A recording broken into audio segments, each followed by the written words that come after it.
Good morning കുട്ടികളെ. നമ്മൾ ഇന്ന് NAOS മലയാളത്തിലെ സെക്കൻഡ് ചാപ്റ്റർ ആണ് ഇപ്പോൾ നമ്മൾ നോക്കാൻ പോകുന്നത്.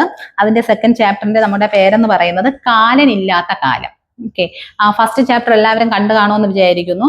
മനസ്സിലാവാത്തവര് ഒരിക്കൽ നമുക്ക് കമന്റ് രൂപത്തിൽ എന്തെങ്കിലും രേഖപ്പെടുത്താം. നമുക്ക് രണ്ടാമത്തെ ചാപ്റ്റർ എന്താണെന്ന് നോക്കാം. നമ്മൾ ആദ്യത്തെ ചാപ്റ്ററും ഒരു കവിതയായിരുന്നു അല്ലെ, അതായതായിരുന്നു പ്രാചീന കവിത്രയത്തിലെ മഹാനായ ചെറുശ്ശേരിയെ കുറിച്ചായിരുന്നു. നമ്മൾ ഇന്ന് പഠിക്കാൻ പോകുന്നത് നമ്മുടെ എന്താണ്, പ്രാചീന കവിത്രയത്തിൽപ്പെട്ട ഒരു മഹാകവിയെ കുറിച്ചാണ്. ഏതായിരിക്കും നമ്മുടെ കവി? കുഞ്ചൻ നമ്പ്യാരെ കുറിച്ചായിട്ടാണ് നമ്മൾ എന്ത് ചെയ്യുന്നത്, ഇന്ന് പഠിക്കാൻ പോകുന്നത്. നമുക്ക് നോക്കാം. അപ്പൊ ആദ്യമായിട്ട് നമുക്ക് എന്താണ്, ആമുഖത്തിൽ നമുക്ക് കുഞ്ചൻ നമ്പ്യാർ ആരാണെന്ന് നമുക്കൊന്ന് പഠിക്കാം. നമുക്ക് കുഞ്ചൻ നമ്പ്യാർ പറയുന്നത് നമുക്ക് നമ്മുടെ ആദ്യമായിട്ട് തന്നെ പ്രാചീന കവിത്രയത്തിൽപ്പെട്ട ഒരു മഹാകവിയായിരുന്നു കുഞ്ചൻ നമ്പ്യാർ. തുള്ളൽ പ്രസ്ഥാനത്തിന്റെ ഉപജ്ഞാതാവ് എന്നറിയപ്പെടുന്ന മഹാകവിയായിരുന്നു അദ്ദേഹം. കോലോത്ത നാട് ഭരിച്ചിരുന്ന ഉദയവർമ്മ കോലാതിരിയുടെ സദസ്സിലെ ഒരു അംഗമായിരുന്നു അദ്ദേഹം എന്ന് പറയുന്നത്. കുഞ്ചൻ നമ്പ്യാരെ കുറിച്ച് കൂടുതലായിട്ട് അറിയാനായിട്ട് കുഞ്ചൻ നമ്പ്യാരാണ് എന്ത് ചെയ്യുന്നത്, തുള്ളൽ പ്രസ്ഥാനം, നമ്മൾ പറഞ്ഞു തുള്ളൽ പ്രസ്ഥാനം രൂപം കൊണ്ടത് അല്ലെ. ഏതൊക്കെ തരത്തിലുള്ള തുള്ളൽ പ്രസ്ഥാനം ഉണ്ടായിരുന്നു?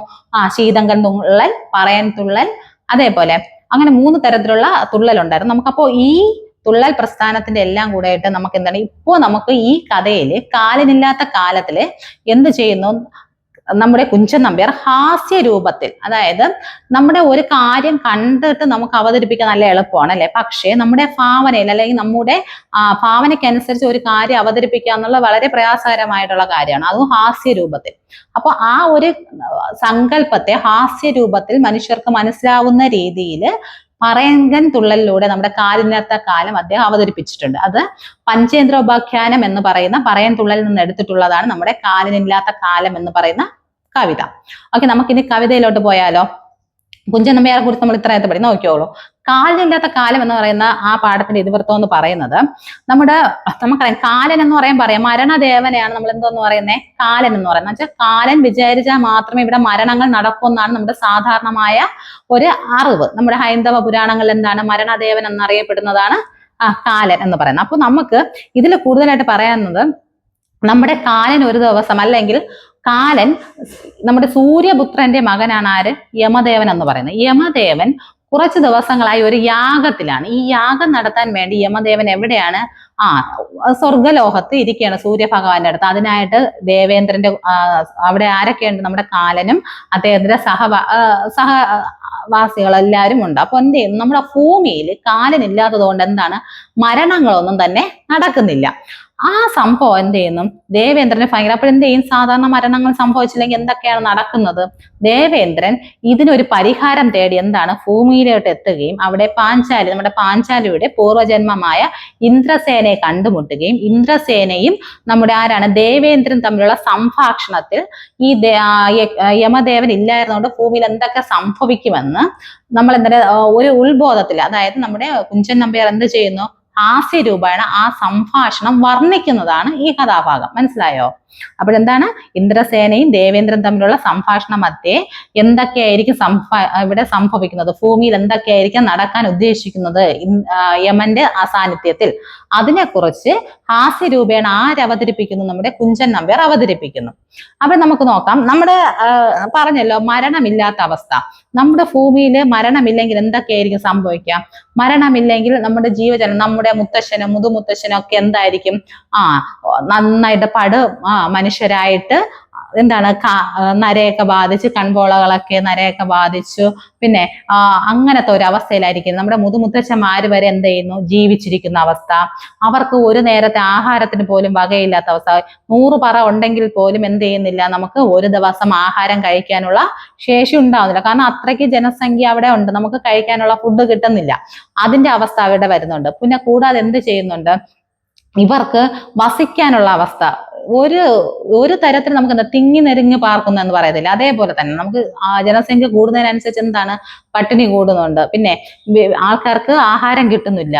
അതേപോലെ പാട്ടുകാർക്ക് എന്താ സംഭവിച്ചത്, ഇവർക്ക് ഒരു നേരത്തെ ഭക്ഷണം കിട്ടാതെ സ്വരങ്ങളൊക്കെ ഇടറി തുടങ്ങി, അവർക്ക് പാട്ട് പാടാൻ വയ്യാതെയായി. ഇവർക്ക് എന്താണ്, ഫുഡ് കഴിച്ചാൽ മാത്രമല്ല നമുക്ക് പാട്ടിന്റെ ആസ്വദിക്കാനുള്ള ശേഷിയുള്ള ആൾക്കാർക്കും അതിന് പറ്റത്തുള്ളൂ. അപ്പൊ എന്ത് ചെയ്യും, ആഹാരത്തിന്റെ സാന്നിധ്യം കൊണ്ട് പാട്ടുകാർക്ക് എന്താണ്, പാട്ടിന്റെ സ്വരം വരെ ഇടറി തുടങ്ങുകയും പിന്നെ കള്ളന്മാർക്കും മുച്ചൂട്ട് കളിക്കാർക്കും വരെ സ്വാതന്ത്ര്യത്തിൽ നടങ്ങിയടക്കാം. ഈ കള്ളന്മാർ എന്ത് ചെയ്യുന്നു? നമ്മുടെ ക്ഷേത്രങ്ങളിലെ ഭണ്ഡാരപ്പെട്ടികൾ പൊട്ടിച്ചാലോ നമുക്ക് എന്ത് ശിക്ഷ കൊടുത്താൽ എന്താണ്? മരണമില്ല അല്ലെ?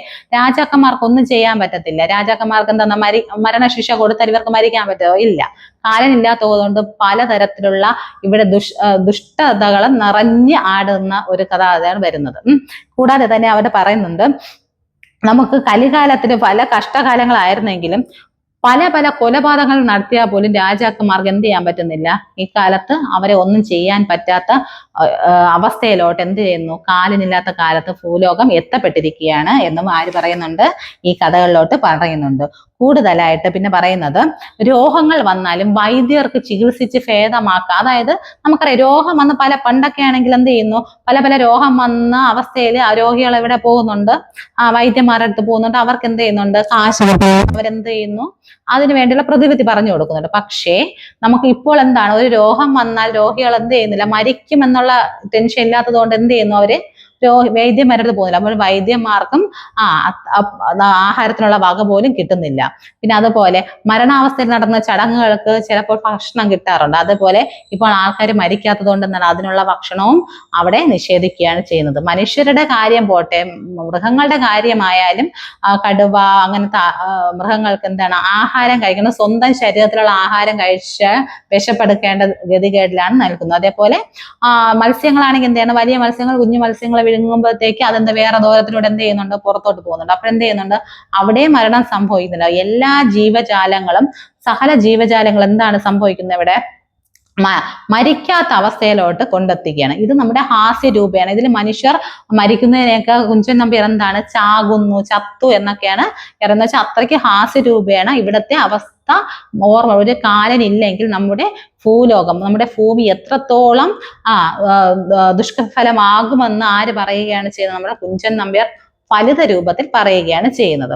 ഇതുപോലെ തന്നെയാണ് കുഞ്ചൻ നമ്പ്യാർ വായു ഇല്ലാത്ത അവസ്ഥയും വിശദീകരിച്ചുകൊണ്ട് ശീതങ്കം തുള്ളലിൽ ഒരു പോർഷൻ എടുത്ത് പറഞ്ഞിട്ടുണ്ട്. പല കാര്യങ്ങളും കുഞ്ചൻ നമ്പ്യാർ എന്ത് രൂപേണയാണ് അവതരിപ്പിക്കുന്നത്? ഹാസ്യ രൂപേണയാണ് അവതരിപ്പിക്കുന്നത്. അപ്പോൾ നമുക്ക് കുഞ്ചൻ നമ്പ്യാരെ കുറിച്ച് നമുക്കൊന്ന് പറയുകയാണെങ്കിൽ എന്താണ്? തുള്ളൽ പ്രസ്ഥാനത്തിന്റെ ഉപജ്ഞാതാവാണ് കുഞ്ചൻ നമ്പ്യാർ. അദ്ദേഹം നമ്മുടെ ഇതിൽ ഏതിലും എടുത്തിട്ടുള്ളതാണ്? പഞ്ചേന്ദ്രോപാഖ്യാനം എന്ന് പറയുന്ന പറയങ്കൻ തുള്ളലിൽ എന്നെടുത്തിട്ടുള്ളതാണ് ഈ ഒരു പാഠഭാഗം. ഏതാണ്? കാലനില്ലാത്ത കാലം, കാലനില്ലാത്ത അവസ്ഥ ഇവിടെ നിന്നാണ് എടുത്തിട്ടുള്ളത്. ഓക്കെ, ഇത്രയാണ് നമ്മുടെ ഇതിൽ വരുന്ന കുറച്ച് പോർഷൻ എന്ന് പറയുന്ന നമ്മുടെ ആമുഖം എന്ന് പറയുന്നത്. നിങ്ങൾ എല്ലാവരും എന്ത് ചെയ്യുക? ഇതൊന്ന് കാണുക. കണ്ടതിന് ശേഷം നിങ്ങൾ ടെക്സ്റ്റ് ഒന്ന് വായിക്കുക. വായിച്ചിട്ട് എന്തെങ്കിലും ഇത് ടോപ്പിക്ക് മനസ്സിലാവാതെ ഉണ്ടെങ്കിൽ കമന്റ് രൂപത്തിൽ രേഖപ്പെടുത്തുക. പിന്നെ വേറെ കാര്യം എന്ന് പറയുന്നത്, ഇതിൻ്റെ 5 ക്വസ്റ്റ്യൻസ് എന്ത് ചെയ്യുന്നുണ്ടാവും? നോട്ട് ചെയ്യുന്നുണ്ടാവും. അതൊന്ന് കാണുക, നോട്ട്സിൽ എഴുതി എടുക്കുക. ഓക്കെ, എന്തെങ്കിലും അഭിപ്രായങ്ങൾ ഉണ്ടെങ്കിൽ രേഖപ്പെടുത്തുക. Okay, thank you. നെക്സ്റ്റ് ക്ലാസ്സിൽ കാണാം.